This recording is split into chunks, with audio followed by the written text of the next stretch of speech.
Hello, welcome to this course Introduction to Food Science and Technology. Because of the ongoing coronavirus pandemic, we are going to have all the classes online, and most of the time, I'll be posting some videos to you. You have to watch those videos, and then finally, I will have discussion sessions wherein we can discuss whatever you have studied in your videos, and also we can have a repetition of the videos if you want them in that manner also. So welcome to this course.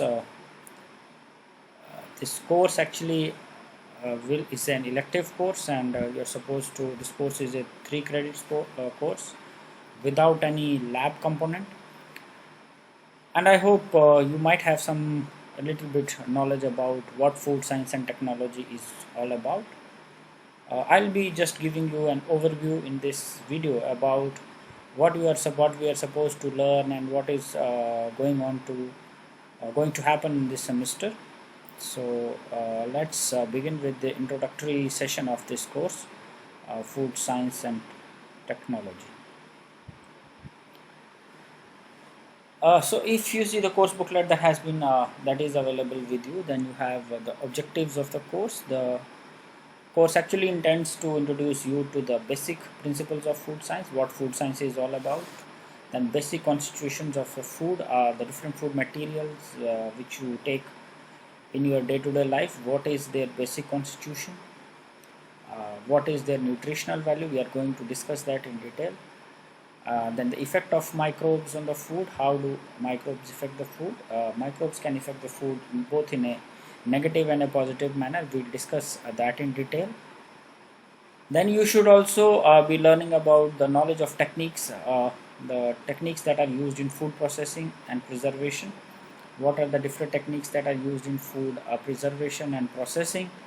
Right from the basic techniques which have been used, which have been in use from good amount of time, the simple techniques which you use or have used in your homes, and then some techniques which are used at industrial scale, how those techniques differ, what are the points of the difference, how do we maintain hygiene in the industry, that those things we are going to discuss. And then processes used in manufacture of important food materials. So we'll be discussing few food materials of plant and animal origin, how they are made, and what are the processes on an industrial scale, how they are used. So the outcomes of the course are that if you upon completion of this course, you will have some knowledge. You will have knowledge about the basic constituent of food and their role in metabolism. What role does the food play in the metabolism? What are the different components of the food and how do they influence the metabolic system? Then you will have a little bit knowledge about, or some knowledge about, the microorganisms which affect food, whether they are positive or negative, whether they are responsible for food spoilage, food intoxication, or on the other hand for food enrichment like probiotic organisms. We will discuss them in detail.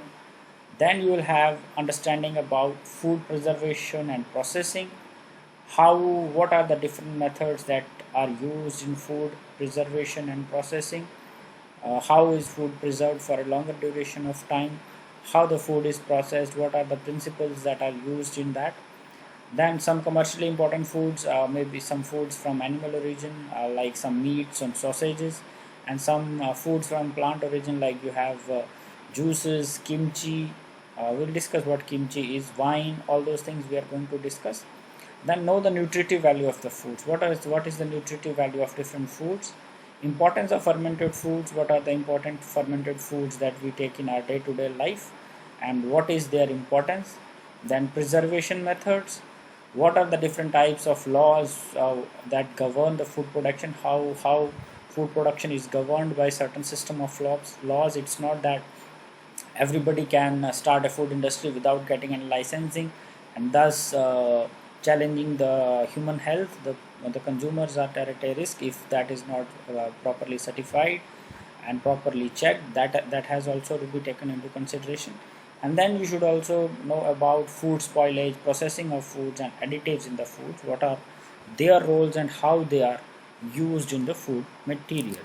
So this is what we are going to see.